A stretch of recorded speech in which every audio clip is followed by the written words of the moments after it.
inspiration. Un oiseau solitaire aux bizarres couleurs est venu se poser sur une enfant, mais elle, arrachant son plumage où le prisme étincelle, de toute sa parure, elle fait des douleurs. Et le duvet moelleux, plein d'intime chaleur, épars, flotte au doux vent d'une bouche cruelle. Alors l'oiseau, c'est mon cœur. L'enfant coupable est celle dont je ne puis dire le nom sans pleurs. Ce jeu l'amuse, et moi j'en meurs. Et j'ai la peine de voir dans le ciel vide errer sous son haleine la beauté de mon cœur pour le plaisir du sien. Elle aime à balancer mes rêves sur sa tête. Par un souffle, et je suis ce qu'on nomme un poète. Que ce souffle leur manque et je ne suis plus rien.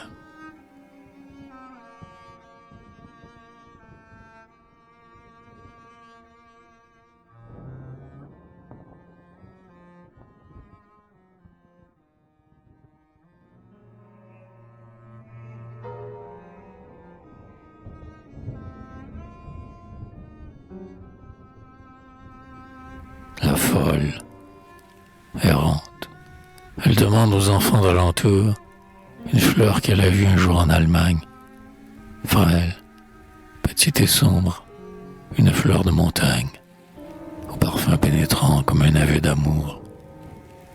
Elle a fait ce voyage, et depuis son retour, l'incurable langueur du souvenir la gagne.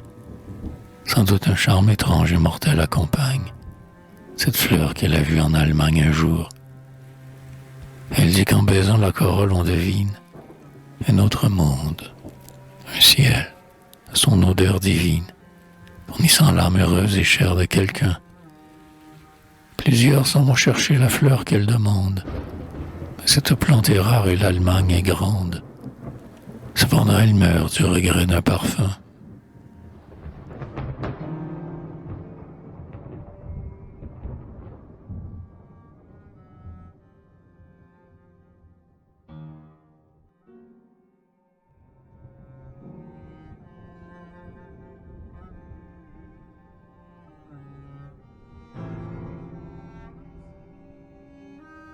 Envoie. Faites-vous de ces vers un intime entretien. Pardonnez-moi tous ceux pour la renommer. J'ai pu chanter l'amour sans vous avoir nommé. Où j'ai mis plus du cœur des autres que du mien. Et à d'autres que vous, ceux-ci ne diraient rien. La tendresse n'est là que pour vous exprimer. À peine y verrait-on qu'une femme est aimée. Car je ne le dis pas. Et vous le sentez bien. La nuit, quand vous pleurez, la veilleuse d'albâtre mêle une lueur douce au feu mourant de l'âtre, et ne luit que dans l'ombre, et dès le jour pâli. Pareil à la veilleuse et doux comme sa flamme, ces vers, faits seulement pour la nuit de votre âme, aussitôt pâliront si le monde les lit.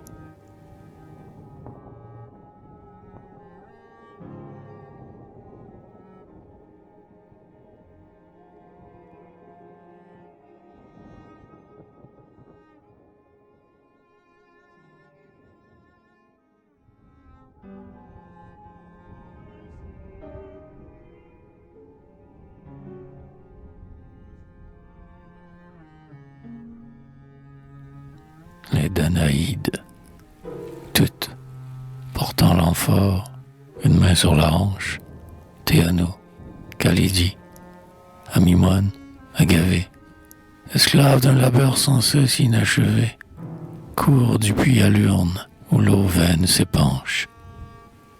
Hélas, le grès rugueux meurtrit l'épaule blanche, et le bras faible hélas du fardeau soulevé. Monstre, que nous avons nuit et jour abreuvé, ô gouffre, qu'on ne veut ta soif que rien n'étanche. Elles tombent, levées d'épouvante leur cœur, mais la plus jeune alors, moins triste que ses sœurs, chante et leur rend la force et la persévérance. Telles sont l'œuvre et le sort de nos illusions. Elles tombent toujours, et la jeune espérance leur dit toujours: mes sœurs, si nous recommencions.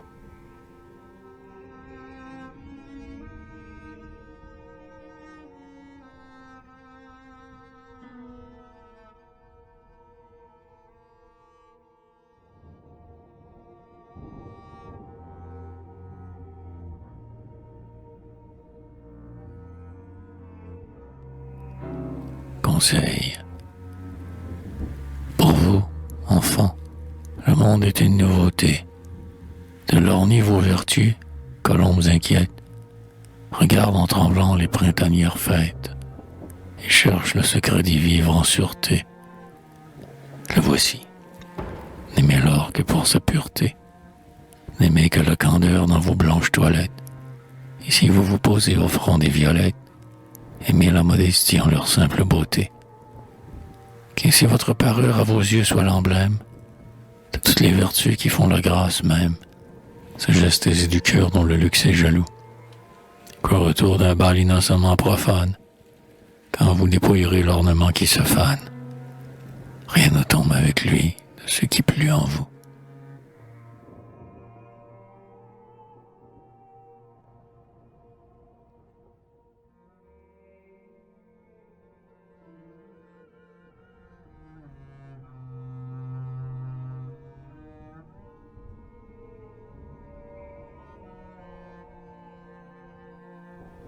La note. Que n'ai-je un peu de voix? J'ai le cruel ennui de sentir mon poème en ma poitrine éclore et de ne pouvoir pas, plus créateur encore, comme j'ai mis mon cœur, mettre mon souffle en lui. Le chant aérien laisse, après qu'il a fui, des lèvres jusqu'au ciel un sillage sonore, où l'âme, rajeunie et plus légère, explore les paradis anciens qu'elle pleure aujourd'hui. La note est comme une aile au pied du verre posé, comme l'aile des vents fait trembler la rosée, elle fait frémir plus sonore et plus frais. Ô vierge qui farouche un seul mot, le plus tendre, peut-être modulé, daigneriez-vous l'entendre, vous qui l'osez chanter sans le dire jamais?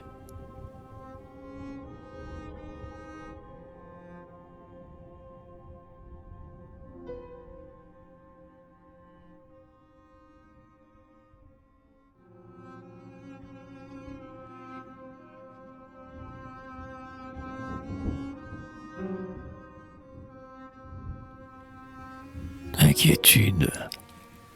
Pour elle, désormais, je veux être si bon, qu'elle se sache aveuglément chérie. Je ne le dirai plus, il faut, mais je t'en prie. Et je prendrai les torts, lui laissant le pardon. Mais quel âpre murmure au fond de moi dit: non, contre un cerveau l'amour, toute ma fierté crie. Non, je veux qu'étant mienne, à ma guise pétrie, ce soit elle, et non moi, qui craigne l'abandon. Tantôt je lui découvre en entier ma faiblesse, tantôt, rebelle injuste et jaloux, je la blesse, et je sens dans mon cœur sourdre la cruauté. Elle ne comprend pas, et je lui semble infâme. Oh, que je serais doux si tu n'étais qu'une âme. Ce qui me rend méchant, vois-tu, c'est ta beauté.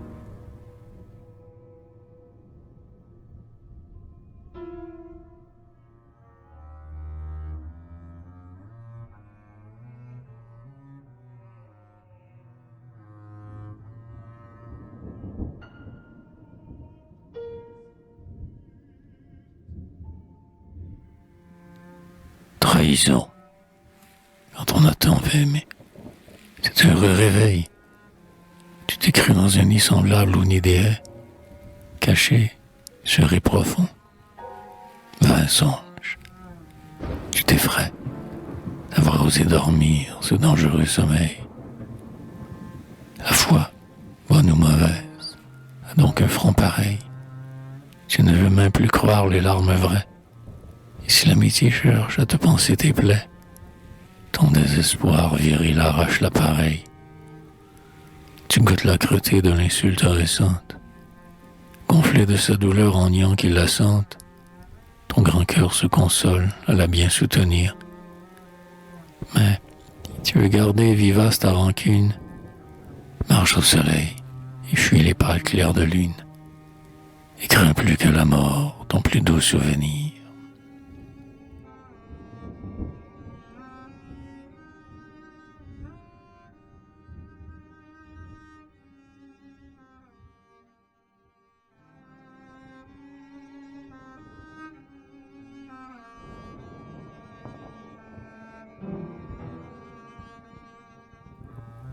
Profanation, beauté qui rend pareil à tes temples les corps.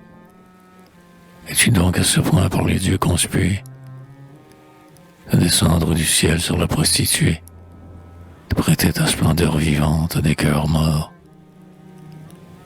faite pour revêtir les cœurs chastes et forts, t'habitant ta taille es-tu si dénuée, et quel esclave es-tu pour t'être habitué, souriante, à masquer l'opprobre et ce remords. Beauté, retourne au ciel, va-t'en, tu te profanes, fuis, et n'avélis plus aux pieds des courtisanes le génie et l'amour qui n'y cherchent que toi. Déserte pour jamais le blanc troupeau des femmes, ou qu'enfin, se moulant sur le nu de leurs âmes, la forme leur inflige un front de bonne foi.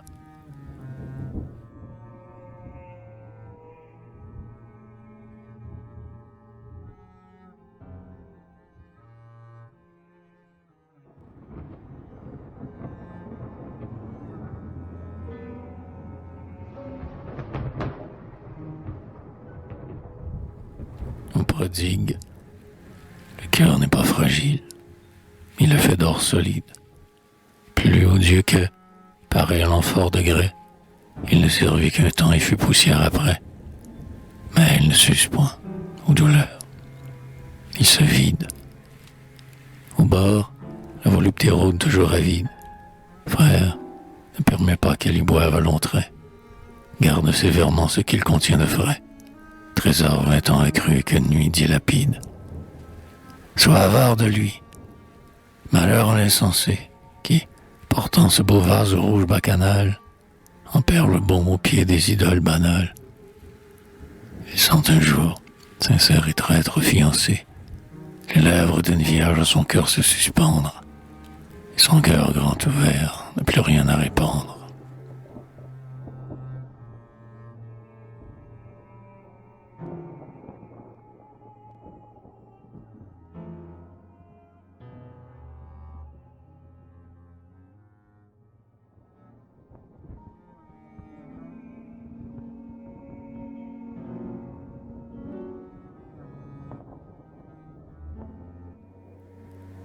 Les blessures. Le soldat frappé tombe en poussant de grands cris. On l'emporte. Le baume assainit la blessure. Elle se ferme un jour. Il marche. Il se rassure. Et, par un beau soleil, il croit ses maux guéris. Mais, au premier retour d'un ciel humide et gris, de l'ancienne douleur il ressent la morsure. Alors la guérison ne lui paraît pas sûre. Le souvenir du fer gît dans ses flancs meurtris. Ainsi, selon le temps qu'il fait dans ma pensée, à la place où mon âme autrefois fut blessée, il est un renouveau d'angoisse que je crains. Une larme, un chant triste, un seul mot dans un livre, nuage au ciel limpide où je me plais à vivre, me fait sentir au cœur la dent des vieux chagrins.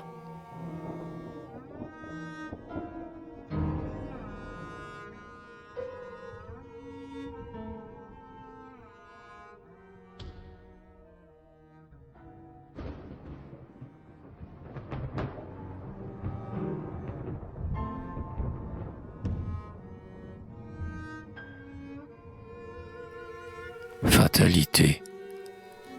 Connais-je après l'amour sous un regard moins beau? Je n'aurais pas traîné si longtemps sur la terre cet âpre souvenir, le seul que rien n'altère, et qui, le plus lointain, soit toujours nouveau. Hélas, je ne peux pas souffler comme un flambeau, l'œil bleu, pâle qui luit dans mon cœur solitaire. On ne se remplit pas d'une voix volontaire, pas même en se voilant des ombres du tombeau. Que n'ai-je, comme tous, aimé d'abord la grâce, dont la grande beauté qui fait mal, qui dépasse l'horizon du désir et la force du cœur. Je s'aimais librement selon ma fantaisie, mais l'amante que j'ai, je ne l'ai pas choisie. Je ne pourrai pas plus la changer que ma sœur.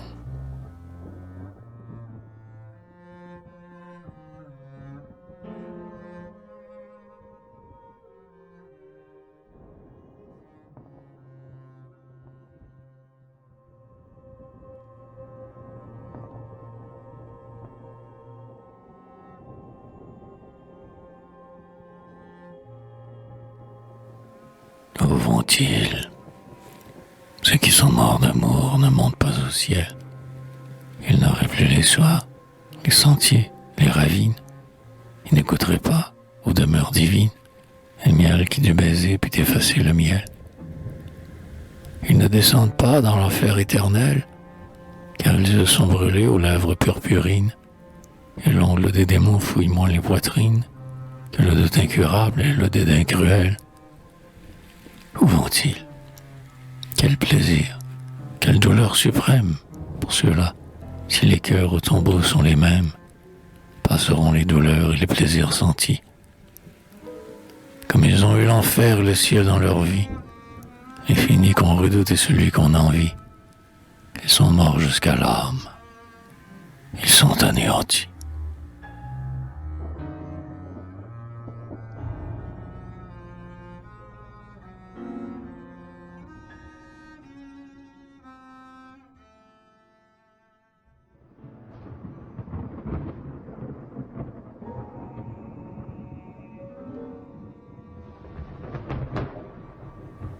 L'art sauveur, s'il n'était rien de bleu que le ciel et la mer, de blond que les épis, de rose que les roses, s'il n'était de beauté qu'aux insensibles choses, le plaisir d'admirer ne serait point amer. Mais avec l'océan, la campagne et les terres, les formes d'un être douloureux sont écloses, le charme des regards, des sourires, des poses, mort trop avant dans l'âme, aux femmes, il est trop cher. Nous t'aimons, et de là les douleurs infinies, car Dieu, qui fait la grâce avec des harmonies, fit l'amour d'un soupir qui n'est pas mutuel. Mais je veux, revêtant l'art sacré pour armure, voir des lèvres, des yeux, l'or d'une chevelure, comme l'épi, la rose, et la mer, et le ciel.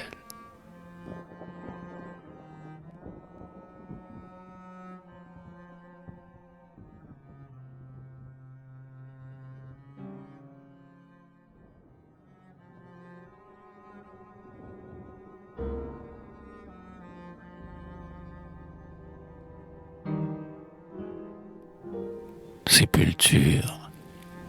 Ils m'ont dit, le secret est la marque d'effort. Tu n'as pas respecté la peine de tes vies. Tu ne l'as point aux yeux stoïquement ravis. Ah, combien mes aveux m'ont coûté plus d'efforts pour sauver une forme éphémère et chérie. Le profane embaumeur, troublé mais sans remords, plongeant sa main hardie aux entrailles des morts, il dépose avec cœur les parfums de Syrie. Et moi, du deuil aussi, je me suis fait un art. Mes vers, plus pénétrants que la myrrhe et le nard, conserveront pour moi ma jeunesse amoureuse. Dans la tombe qu'au fond de mon cœur je lui creuse, en sauvant sa fraîcheur, j'ai voulu l'enfermer, et j'ai dû malgré moi l'ouvrir pour l'embaumer.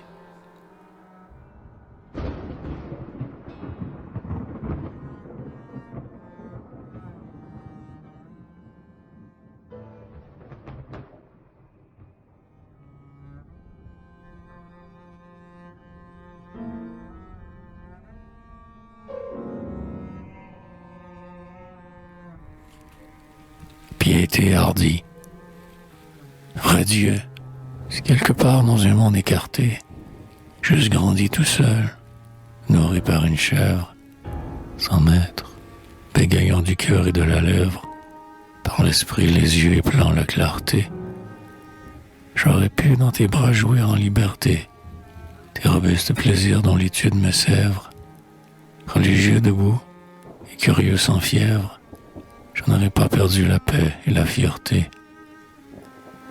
Mais ils sont venus tous s'acharner sur mon âme. Ils me rendent aveugle au jour qui te proclame, et n'agitent en moi que des flambeaux obscurs. Tes chemins sont barrés de tant de sacrés murs, qu'à peine, en sapant tout sur mes pas, te verrai-je, et que ma piété ressemble au sacrilège.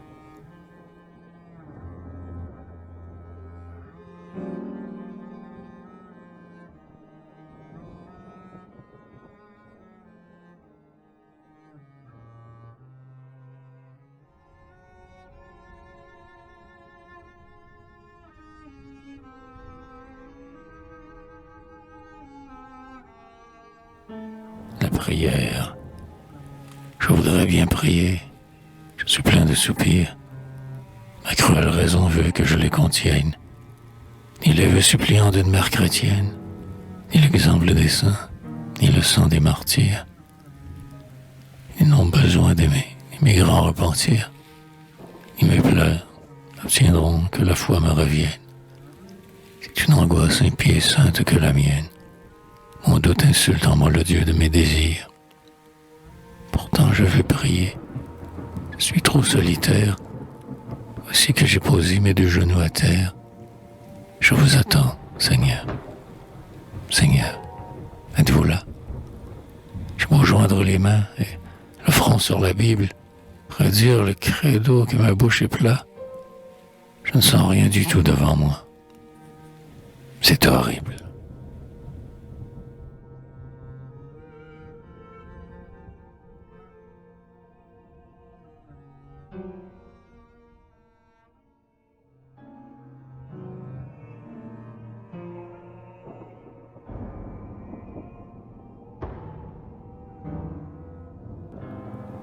Bonne mort.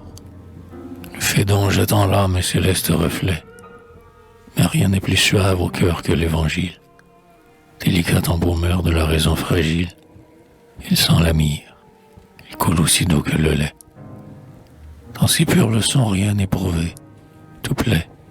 Le bon samaritain qui prodigue son huile. L'héroïsme indulgent pour la plèbe servile. L'âme offerte à l'épreuve et le joug au soufflet. On dit que les mourants ont foi dans ce beau livre. Quand la raison fléchit, il apaise, il enivre, et l'agonie trouve un généreux soutien. Prêtre, tu mouilleras mon front qui te résiste. Trop faible pour douter, je m'en irai moins triste, dans le néant peut-être, avec l'espoir chrétien.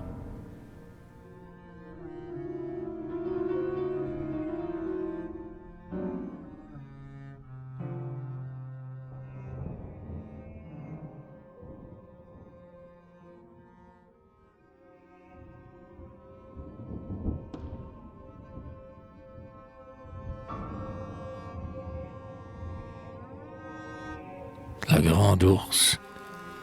La grande ours, archipel de l'océan sans bord, scintillait bien avant qu'elle fût regardée, bien avant qu'il errât des pâtres en Chaldée, et que l'âme anxieuse eût habité les corps. D'innombrables vivants contemplent depuis lors sa lointaine lueur aveuglément dardée, indifférente aux yeux qui l'auront obsédée. La grande ours lui rassure, le dernier des morts. Tu n'as pas l'air chrétien. Les croyants s'en étonnent. Aux figures fatales, exactes et monotones, pareilles à cette clou d'or plantée sur un drap noir. Ta précise lenteur et ta froide lumière déconcertent la foi. C'est toi qui, la première, m'as fait examiner mes prières du soir.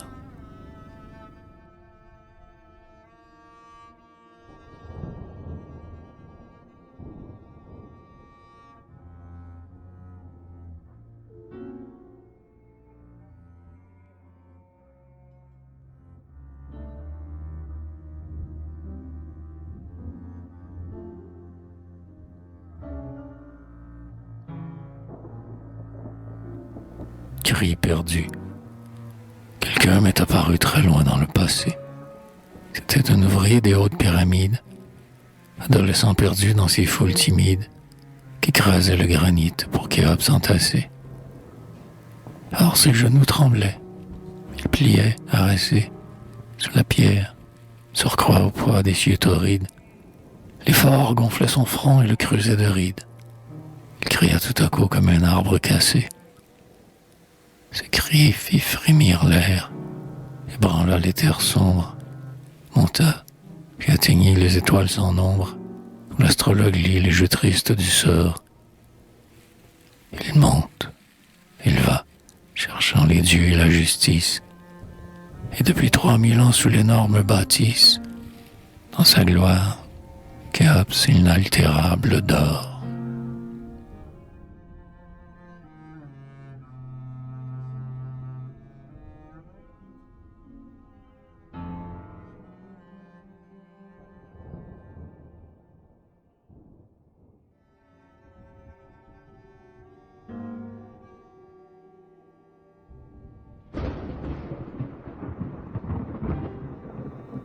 Tout ou rien. J'ai deux tentations, fortes également. Le duvet de la rose et le crin du cilice. Une rose du moins qui jamais ne se plisse, un cilice qui mord opiniâtrement. Car les répits ne font qu'attiser le tourment, et le plus léger trouble est le pire supplice, s'il traverse la vie aux heures de délices. Plutôt le franc malheur que le bonheur qui ment. Un jeûne incorruptible ou bien l'ivresse entière, maintenir vierge en soi l'horreur de la matière, ou, moins beau, sans remords en épuiser l'amour. Mais, pur et vil, je sens le charbon d'Isaïe et le trop cher baissé de la femme ennemie, châtier ou flatter mes lèvres tour à tour.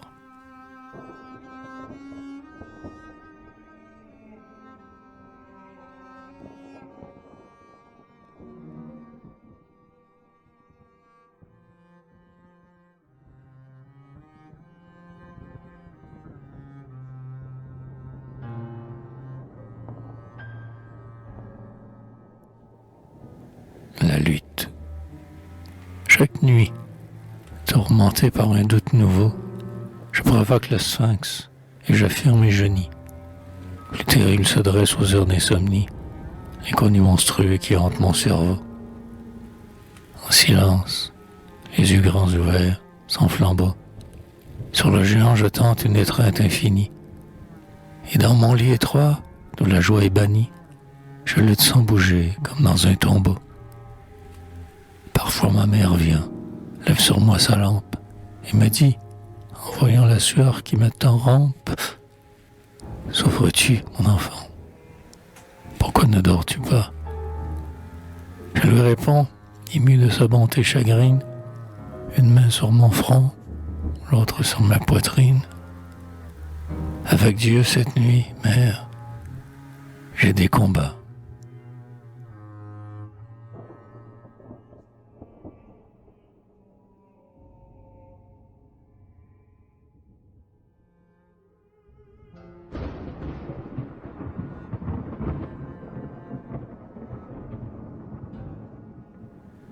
Rouge ou noir. Pascal, pour mon salut, à quel Dieu dois-je croire? Tu doutes? Crois au mien. C'est le moins hasardeux. Il est ou non, forcé d'avouer l'un des deux, Paris. À l'infini court la rouge ou la noire.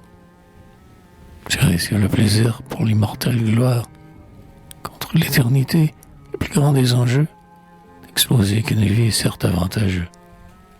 Plus sûr vaut moins qu'un ciel aléatoire. Pitié, maître. J'avance et retire ma main. Joueur que le tapis sollicité repousse. J'hésite, tant la vie est légitime et douce. Tout mon être répugne à ce choix inhumain. Le cœur a ses raisons où la raison s'abîme.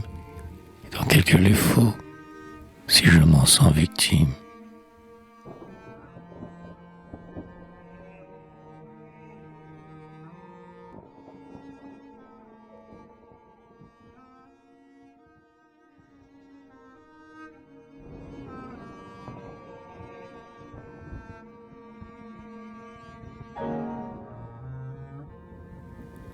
chez l'antiquaire.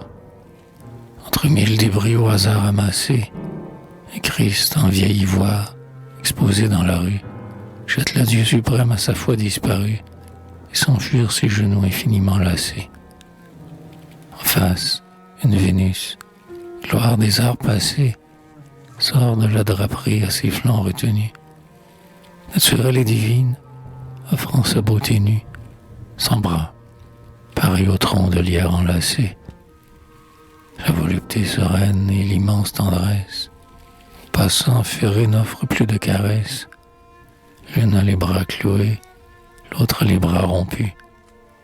L'âme, sans charité, revend ce qui la jette. La femme lui marchande une nuit inquiète.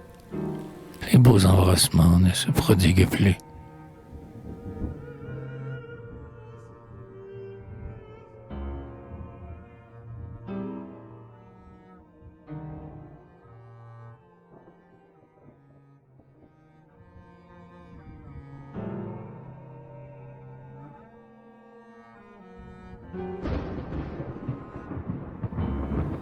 Les dieux. Le dieu du laboureur est comme un très vieux roi, de chair et d'os, seigneur du champ qui l'ensemence. Le dieu de son curé règne aussi, mais immense.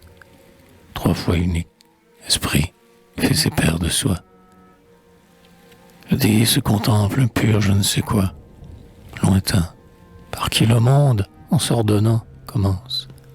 Et le savant qui rit de leur sainte démence nomme son Dieu nature et n'en fait qu'une loi. Quinte ne sait même plus si quelque chose existe. Et Fichte, usurpateur du temple vide et triste, se divinise afin qu'un Dieu reste debout. Ainsi roule toujours, du néant aux idoles, du blasphème au credo, les multitudes folles. Dieu n'est pas rien, mais Dieu n'est personne. Il est tout.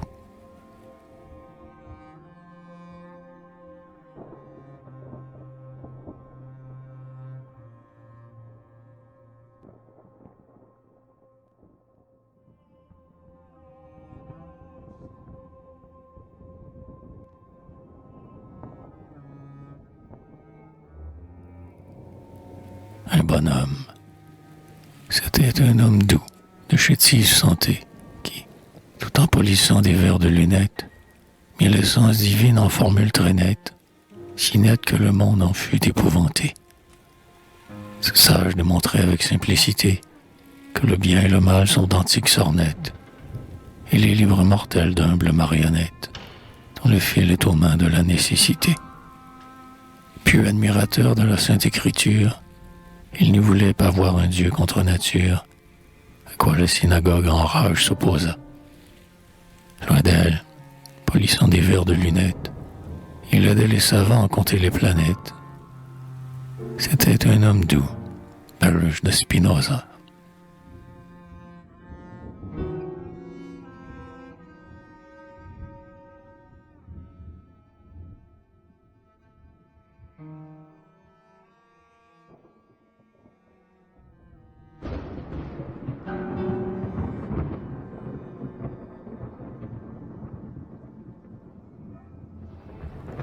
Scrupule. Vous êtes ignorant comme moi, plus encore, innombrable le soleil. La raison de vos lois vous échappe, et, soumis, vous prodiguez sans choix les vibrantes clartés dont l'abîme se dore. Je ne sais rien non plus, rose qui vient d'éclore, et vous ne savez rien, zéphyr, fleuves et bois. Et le monde invisible est celui que je vois, ne savent rien d'un but et d'un plan que j'ignore. L'ignorance est partout, et la divinité, ni dans la tombe obscure, ni dans l'humanité, ne se lève en criant « Je suis et me révèle ». Étrange vérité, pénible à concevoir, gênante pour le cœur comme pour la cervelle, que l'univers, le tout, soit Dieu sans le savoir.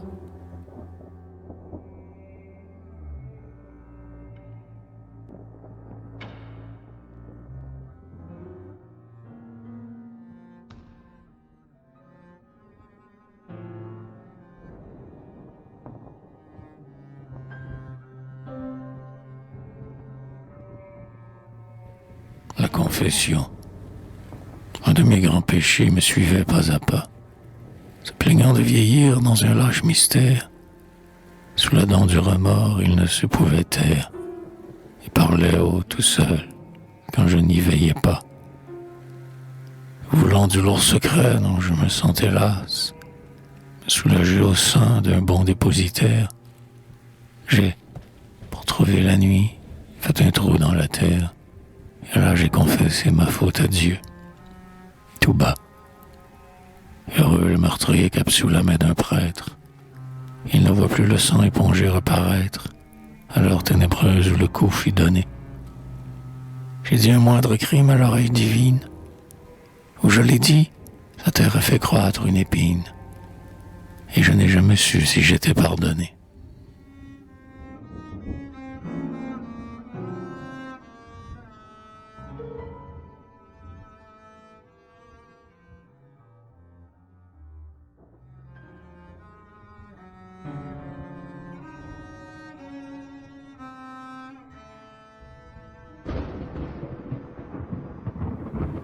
Les deux vertiges. Un voyageur, debout sur la plus haute cime, à travers le rideau d'une rose vapeur, mesure avec la sonde immense de la peur, sous ses genoux tremblants la fuite de l'abîme. Ce besoin de voir téméraire victime, du haut de la raison je sonde avec stupeur le dessous infini de ce monde trompeur, et je traîne avec moi partout mon gouffre intime. L'abîme est différent, mais pareil notre émoi.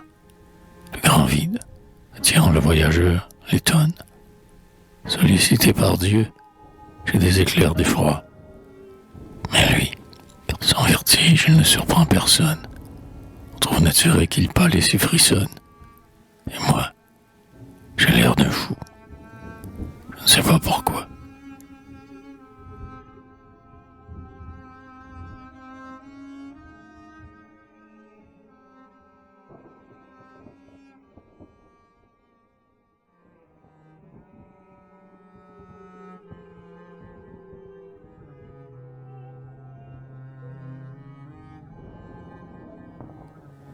Le doute, la blanche vérité dort au fond d'un grand puits. Plus d'un fuit cet abîme où n'y prend jamais garde. Moi, par un sombre amour, tout seul je m'y hasarde. Je descends à travers la plus noire des nuits. Et j'entraîne le câble aussi loin que je puis. Alors, je l'ai déroulé jusqu'au bout.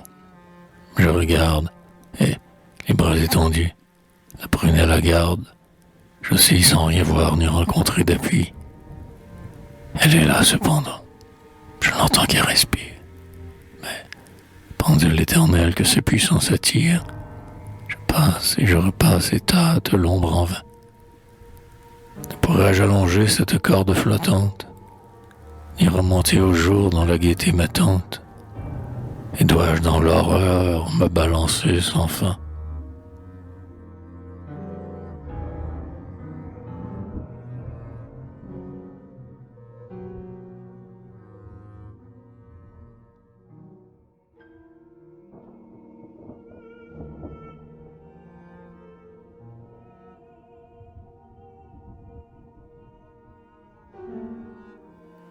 Tombeau, l'homme qu'on a cru mort, son sommeil profond, s'éveille, un frisson court dans sa chair engourdie.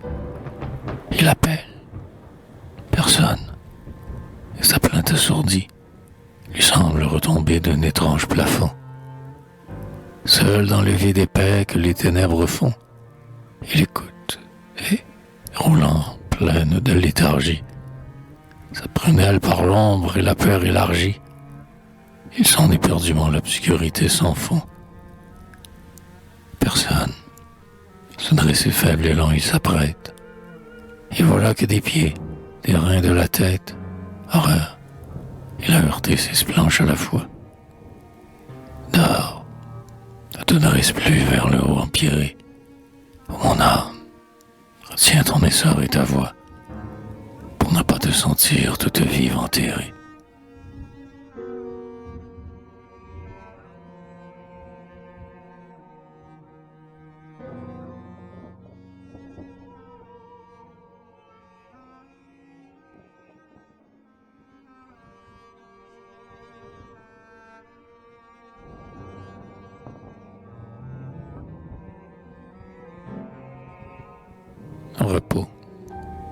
l'amour ni les dieux.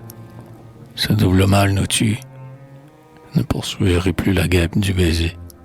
Et, las d'approfondir, je veux me reposer de l'ingrate besogne où m'enfant ses vertus.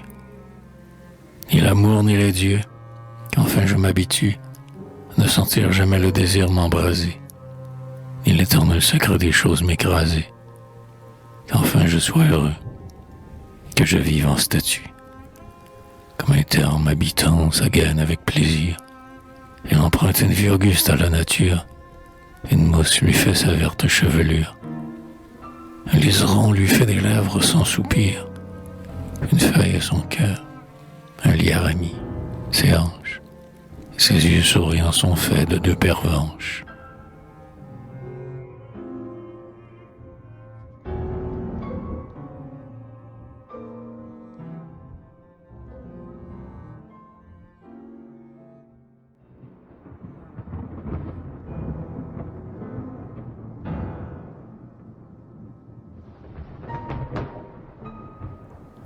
Sieste.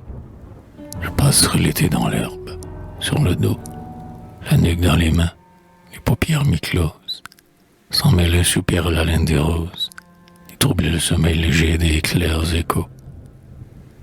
Sans peur, je livrerai mon sang, ma chair, mes os, mon être, au cours de l'heure et des métamorphoses, car il laissant la foule innombrable des causes, dans l'ordre universel assurer mon repos.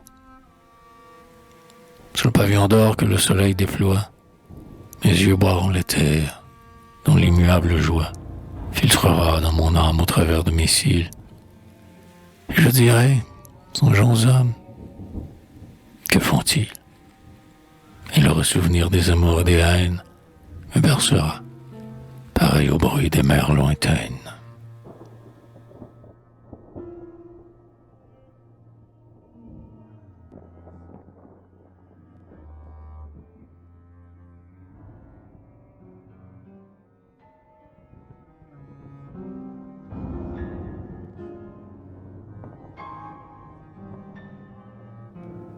Et terre, quand on est sur la terre étendue sans bouger, le ciel paraît plus haut, sa splendeur plus sereine.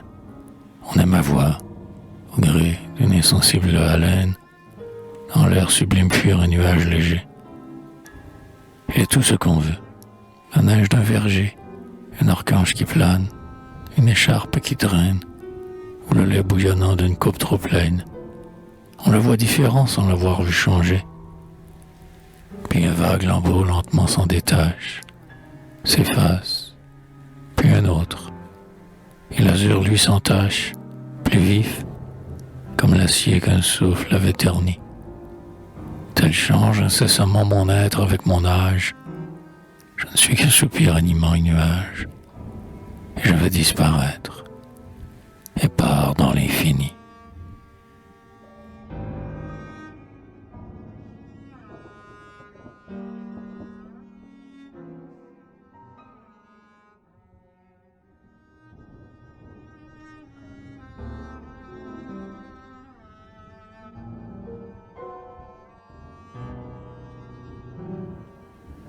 Sur l'eau, je n'entends que le bruit de la rive et de l'eau, le chagrin résigné d'une source qui pleure, ou d'un rocher qui verse une larme par heure, et le vague frisson des feuilles de bouleau. Je ne sens pas le fleuve entraîner le bateau, mais c'est le bord fleuré qui passe, et je demeure. Et dans le flot profond que de mes yeux j'effleure, le ciel bleu renversé tremble comme un rideau. On dirait que cette onde en sommeil en serpente oscille et ne sait plus le côté de la pente. Une fleur qu'on y pose hésite à le choisir.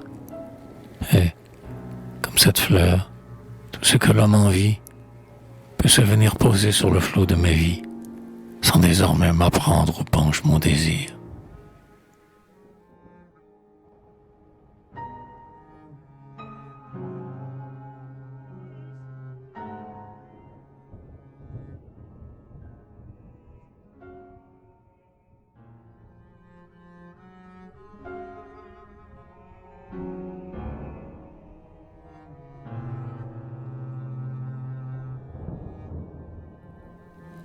le vent.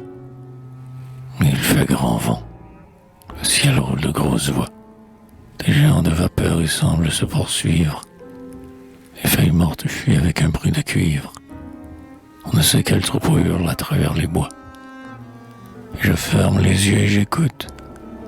Alors je crois, ouvrir l'arbre qu'on bat qui nuit et jour se livre. Cris de ceux qu'on enchaîne et de ceux qu'on délivre. Rumeur de liberté. Son du bronze des rois. Mais je laisse aujourd'hui le grand vent de l'histoire secouer les chevaux confus de ma mémoire, sans qu'il éveille en moi des regrets ni des vœux. Comme je laisse errer cette vaine tempête, qui passe furieuse en flageolant ma tête, et ne peut rien sur moi qu'agiter mes cheveux.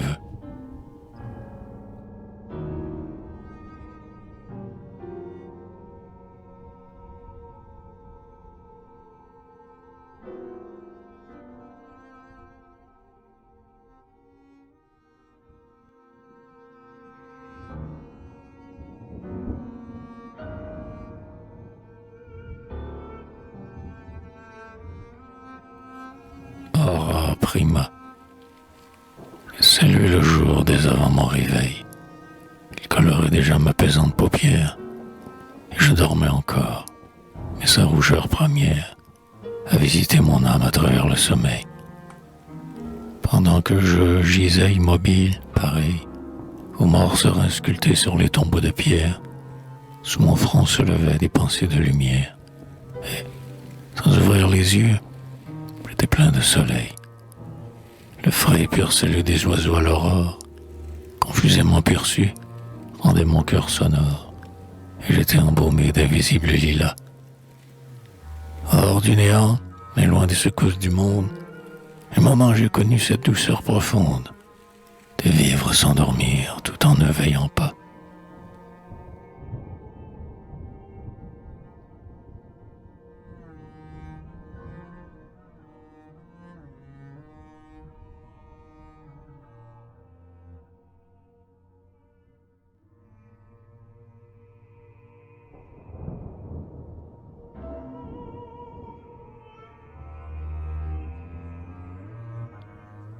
À Kent, je veux de songe en songe avec toi fuir sans trêve, la seule avare et froide de la réalité. Le rêve offre toujours une hospitalité, sereine et merveilleuse à l'âme qu'elle soulève. Et, tu l'as dit, ce monde, après tout, n'est qu'un rêve, fantôme insaisissable à qui l'a médité, apparence cruelle et sans solidité, où l'idéal s'ébauche et jamais ne s'achève.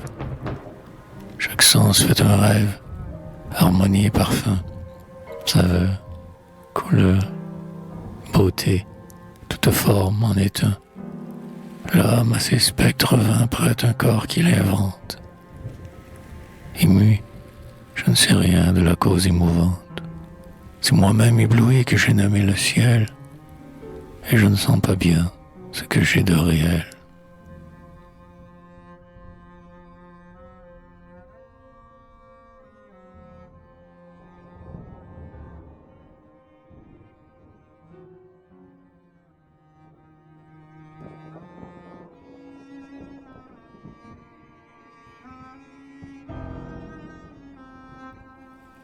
La vie de loin. Ceux qui ne sont pas nés, les peuples de demain, entendent vaguement, comme de sourds murmures, les grands coups de marteau et les grands chocs d'armure, et tous les battements des pieds sur le chemin. Ce tumulte leur semble un immense festin, dans un doux bruit de flots, sous de folles ramures, et déjà, tressaillant au sein des vierges mûres, tous réclament la vie et le bonheur certain. Il n'est donc pas un mort qui, de retour dans l'ombre, leur dise que cet hymne est fait de cris sans nombre et qu'ils dorment en paix sur un enfer béant, afin que ces heureux qui n'ont ni pleurs ni rire écoutent sans envie, autour de leur néant, le tourbillon maudit des atomes bruire.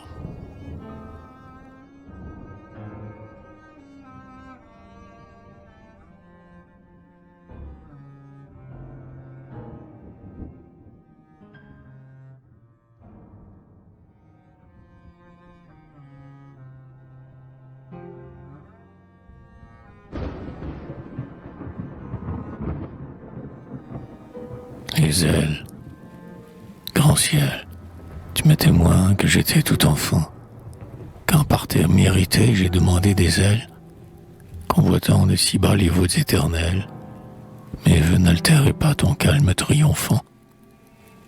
Je me sentais mourir dans un air étouffant, ciel pur, et j'aspirais à des saisons nouvelles. Et c'est ta faute aussi, puisque tu nous appelles, par ton sublime azur, par l'oiseau qui le fend. Maintenant qu'épuisé, vaincu, je te proclame, trop vaste pour tenir tout entier dans mon âme. Pourquoi te venges-tu des puissantes amours? Et quel jaloux archange aux gaietés malfaisantes a planté dans le dos ces deux ailes géantes qui palpitent sans cesse en m'accablant toujours.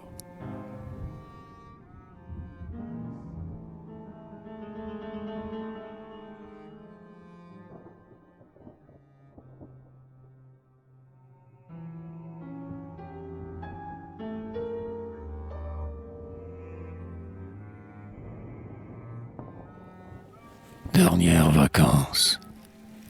Heureux l'enfant qui meurt dans sa 7e année, avant l'âge où le cœur doit saigner pour jouir, qui meurt de défaillance, en regardant bleuir, sous les orangers d'or la Méditerranée.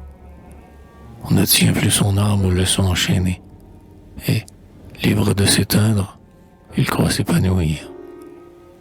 Plus de maître, c'est lui qui se fait obéir. Sa mère est pour lui comme une sœur aînée. Par sa faiblesse même, il fait céder l'effort. Il prend ce qu'il désire avant qu'on le lui donne, et sa pâleur l'absout avant qu'on lui pardonne.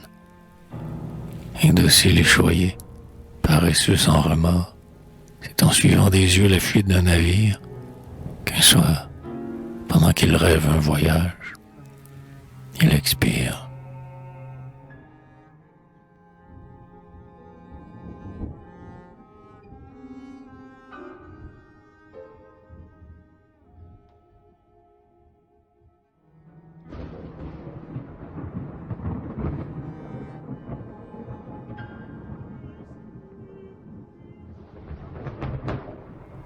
Fin du rêve.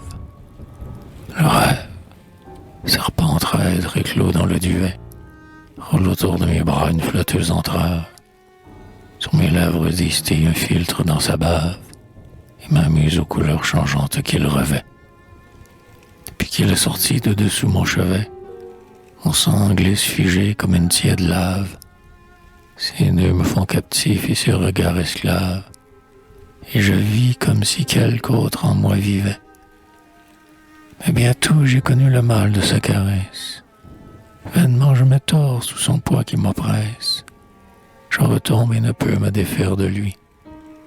Sa dent cherche mon cœur, le retourne et le ronge, et, tout embarrassé dans des lambeaux de songe, je meurs.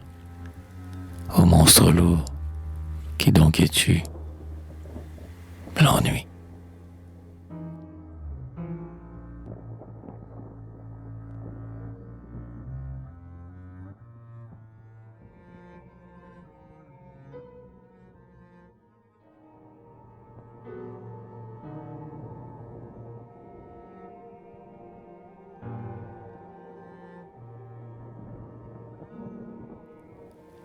Homo sum, depuis que je vivais, ici qu'un plein désert, dans le rêve, insultant la race qui travaille, comme un lâche ouvrier, ne faisant rien qui vaille, s'enivre, ne sait plus à quoi l'outil lui sert.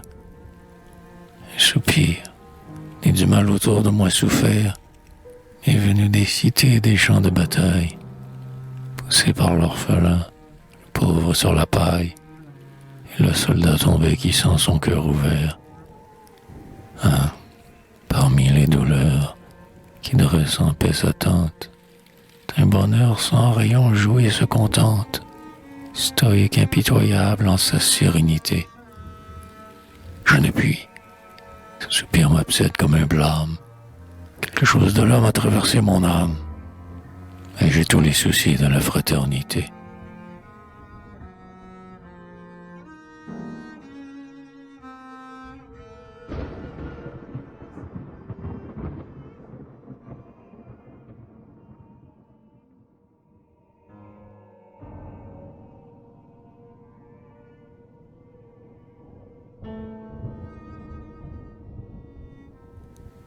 patrie.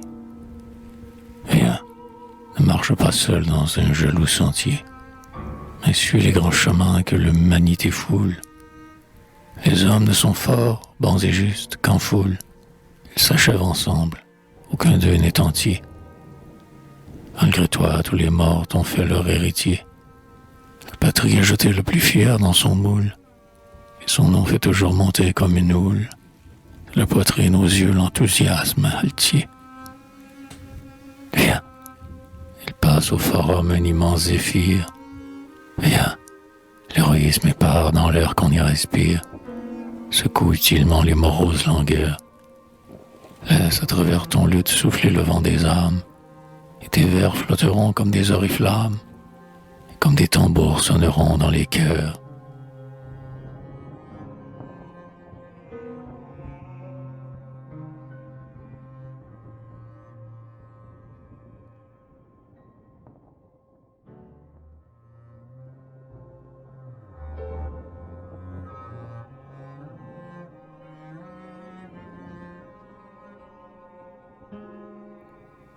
Un songe. Le laboureur m'a dit en songe, fais ton pain, je ne te nourris plus, gratte la terre et sème. Le tisserand m'a dit, fais tes habits toi-même. Le maçon m'a dit, prends ta truelle en main. Et seul, abandonné de tout le genre humain, dont je traînais partout l'implacable anathème, quand j'implorais du ciel une pitié suprême, je trouvais des lions debout dans mon chemin.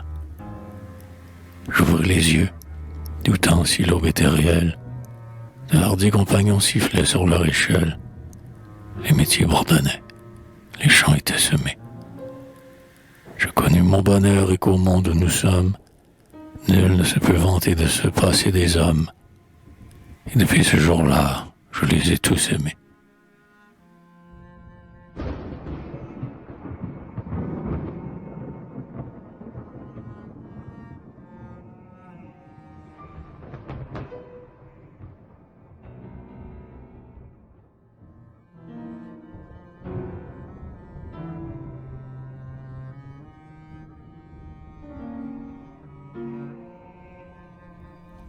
L'axe du monde. Atlas porte le monde, et les poings sur les reins, suant, le front plissé, le sang à la narine. Il pleut, et dans le creux de sa grande poitrine, appuyant en gémissant sa barbe heureux de crin. Debout, forge des socs, des leviers et des freins, crie Atlas au mortel que le travail chagrine. Les bêtes, les forêts, les champs et l'eau marine, subjugués, aux feront rivaux des dieux sereins. C'est moi qu'ils ont chargé de la plus lourde tâche. Arrivons à ce point-là, mes féconds des lâches, de rester fainéant quand je peine pour vous. Tracer une montagne ou quelque énorme ville, pour égaler les dieux et rendre moins stérile le labeur éternel de mes fermes genoux.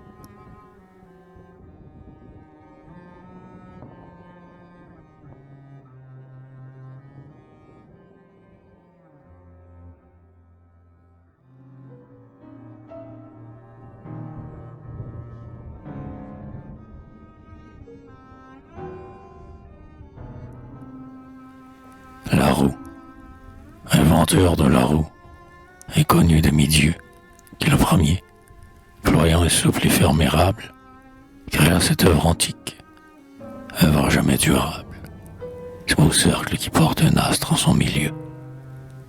Par Orphée et par toi, par la lyre et les cieux, l'espace au marbre lourd n'est plus infranchissable, et nous voyons glisser comme l'eau sur le sable, les pierres que leur poids arrivait au même lieu. Quand la terre frémit d'un roulement sonore, les lits des coursiers dans les enfers t'honorent, souvenir des chars qu'entraînaient leurs grands pas. Mais que la roue char d'Olympie était lente. Regarde-la qui vibre et fuit, toute brûlante, d'une rapidité que tu n'inventas pas.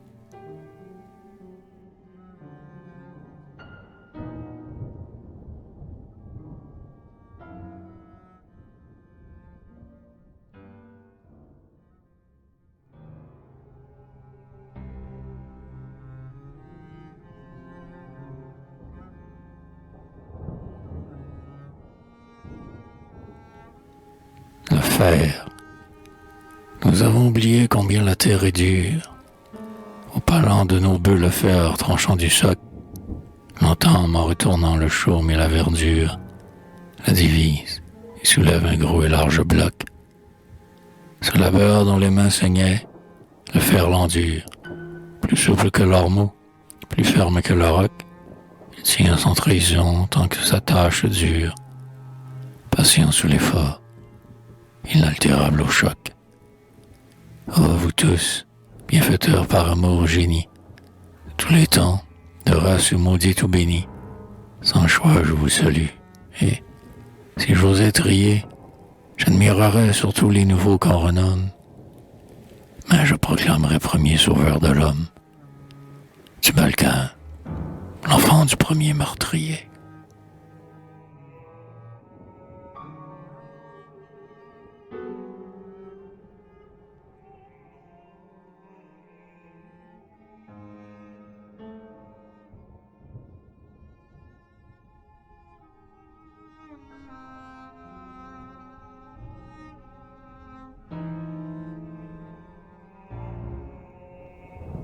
Une damnée. La forge fait son bruit, plein de spectres noirs. Le pilon monstrueux, la scie âpre et stridente, plein de lentes cisailles atrocement mordantes, les lèvres sans merci des fougueux laminoirs. Tout hurle, et dans cet antre, où les jours sont des soirs, et les nuits des midis d'une rougeur ardente, on croit voir se lever la figure de Dante qui passe, interrogeant d'éternel désespoir. C'est l'enfer de la force obéissante et triste. Quel ennemi toujours me pousse ou me résiste, dit-elle. N'ai-je point débrouillé le chaos? Mais l'homme, devinant ce qu'elle peut encore, plus hardi qu'elle, et riche en secrets qu'elle ignore, recule à l'infini l'heure de son repos.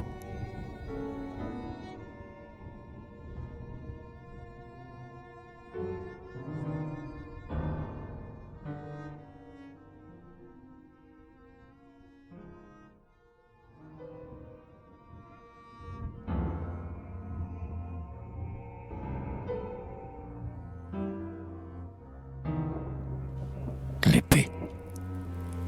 Qu'est-ce tranchant de fer souple, affilé, pointu. Ce ne sont pas les flancs de la terre qu'il fouille, ni les pierres qu'il fend, ni les bois qu'il dépouille. Quel art a-t-il servi? Quel fléau combattu? Est-ce un outil? Non pas, car l'homme de vertu, là-bas, ce n'est pas la sueur qui le mouille, et ce qu'on aime en lui, c'est la plus longue rouille. L'âme aux éclairs d'azur et de pourpre, qu'es-tu? Je suis l'épée, outil des faiseurs de suaire, et, comme les bouchoirs aux mains des statuaires, je cours au point des rois, taillant l'homme à leur gré. Or, je dois tous les ans couper la fleur des races, jusqu'à l'heure où la chair se fera des cuirasses, plus forte que le fer, avec le droit sacré.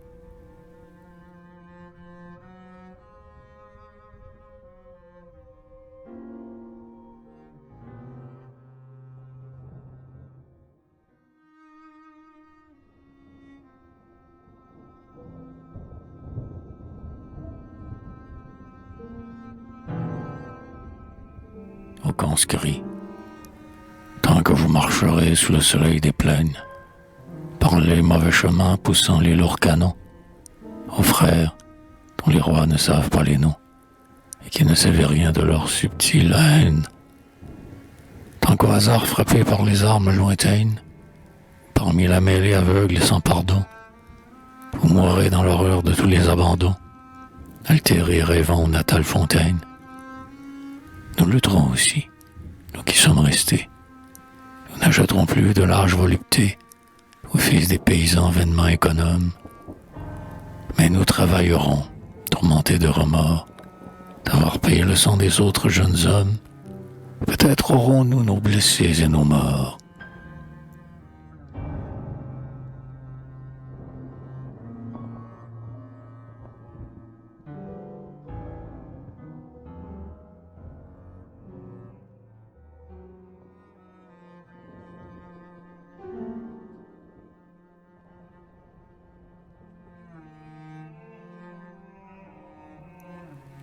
chagrin d'automne. Les lignes du labour dans les champs en automne fatiguent l'œil, qu'à peine les toits fumant distrait, et la voûte du ciel tout entière apparaît, bordant d'un cercle nu la plaine monotone. En des âges perdus dont la vieillesse étonne, la même a dû grandir une vierge forêt, où le chant des oiseaux sonores et purs vibrait, avec l'hymne qu'au vent le clair feuillage entonne. Les poètes chagrins redemandent aux bras, qui font ce plat désert sous des rayons sans voile, la verte tenue des bois que le soleil étoile. Ils pleurent, oubliant, dans leurs soupers ingrats, que des mornes sillons sur le pain qui féconde leur cerveau, dont le rêve est plus beau que le monde.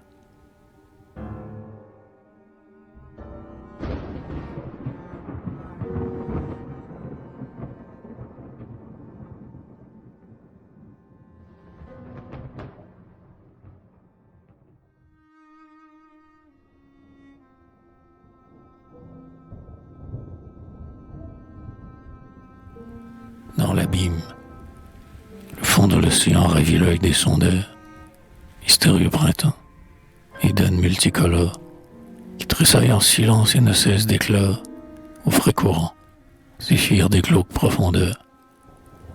L'oiseau d'un ciel vert, d'innombrables rôdeurs, dans les enlacements d'une vivante flore, sous un jour voilé comme une pâle aurore, glisse en aspirant les marines odeurs. C'est là qu'immense et lourd, loin de l'assaut des ondes, un câble, pont jeté par l'âme entre deux mondes, repose en un lit d'algues et de sable nacré. Car la foudre qui hier l'homme aux cieux à la prendre, il l'a fait maintenant au fond des mers descendre, messagère asservie à son verbe sacré.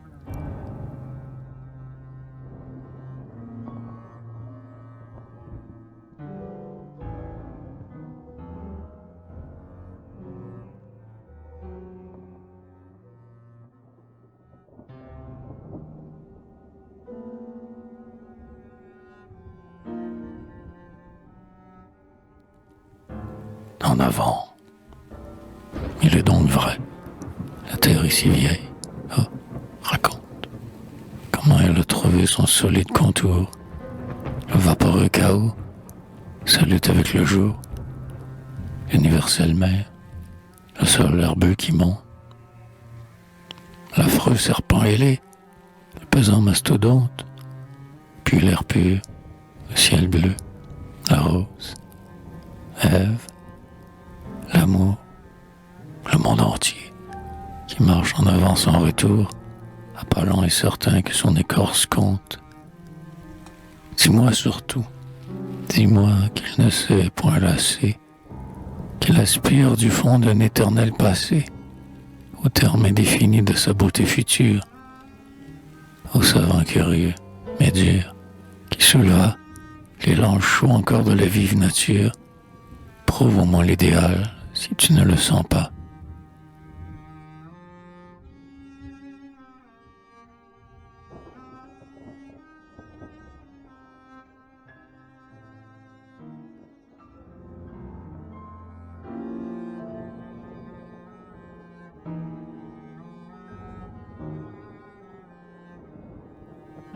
Le réalisme, elle part, mais je veux, à mon amour fidèle, la garder tout entière en un pieux portrait.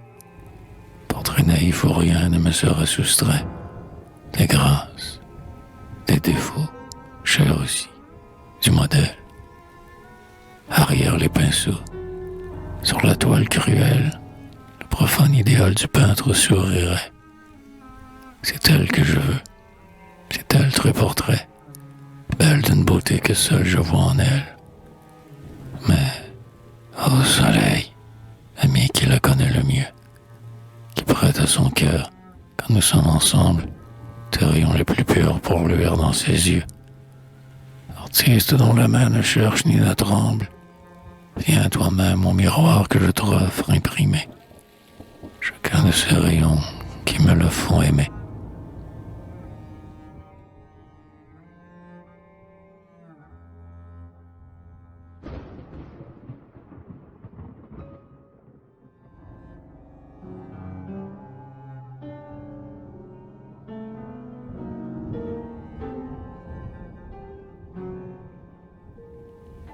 le monde à nu, entouré de flacons, d'étranges serpentins, de fourneaux, de matelas aux encolures torses.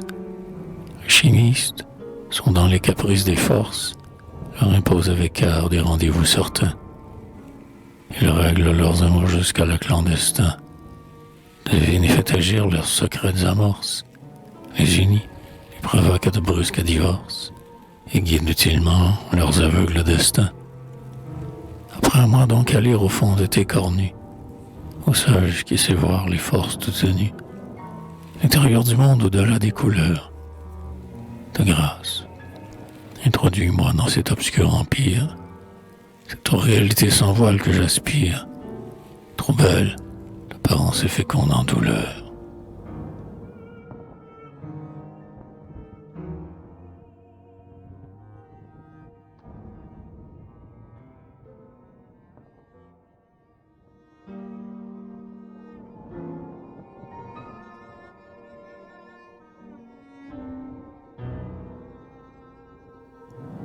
Le rendez-vous. Il est tard. L'astronome, aux veilles obstinées, sur sa tour, dans le ciel où meurt le dernier bruit, cherche des îles d'or, et, le front dans la nuit, regarde l'infini blanchir des matinées. Les mondes fuient pareils à des graines vannées, l'épais fourmillement des nébuleuses lui. Mais, attentif à l'astre échevelé qu'il suit, il le somme, il lui dit « Reviens dans 1000 années ». Et l'astre reviendra. D'un pas ni d'un instant, il ne saurait frauder la science éternelle. Des hommes passeront, l'humanité l'attend. D'un œil changeant, mais sûr, elle fait sentinelle. Et, fût-elle abolée au temps de son retour, seule, la vérité veillerait sur la tour.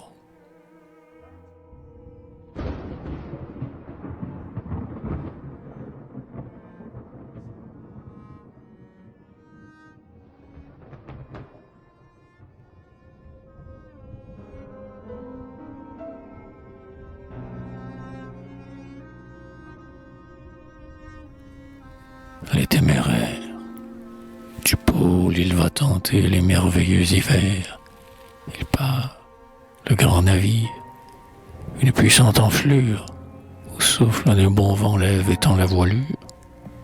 Sur 3 beaux mâts portant 9 vergues en travers, il est parti. Là-bas, au soleil, dans les airs, traînant son pavillon comme une chevelure, il a pris sa superbe et gracieuse allure, et du côté du nord gagne les hautes mers. D'un œil triste, je suis au loin son blanc sillage. Il va sombrer peut-être au but de son voyage, par des géants de glace étreints de toutes parts. Et près de moi, debout, l'enfant du capitaine, dans la brise ravie vers la brume lointaine, agite dans son cœur d'aventure et départ.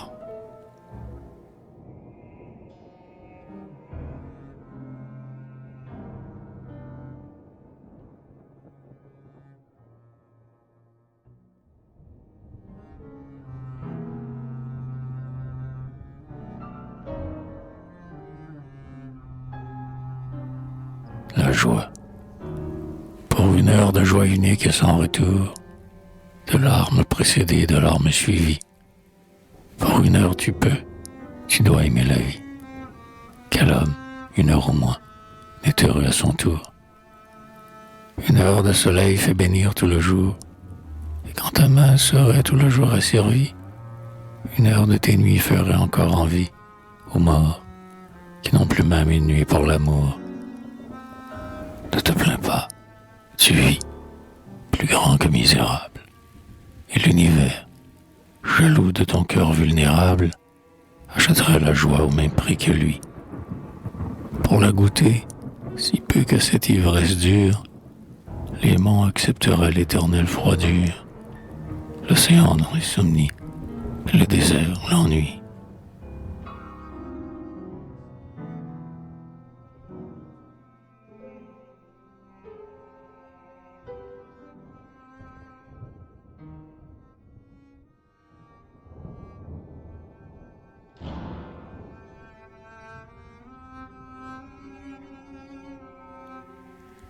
Ô désir, ne meurs pas encore, ô divin désir, qui sur toute chose va battant de l'aile et devient plaisir, dès que tu te poses. Rôdeur curieux, et tu lâches d'ouvrir les lèvres, les roses. N'as-tu désormais rien à découvrir au pays des causes? Couvre de baisers la face du beau, jusqu'au fond du vrai port de ton flambeau, fils de la jeunesse. Encore des pensées, encore des amours, que ta grande soif s'abreuve toujours, et toujours renaisse.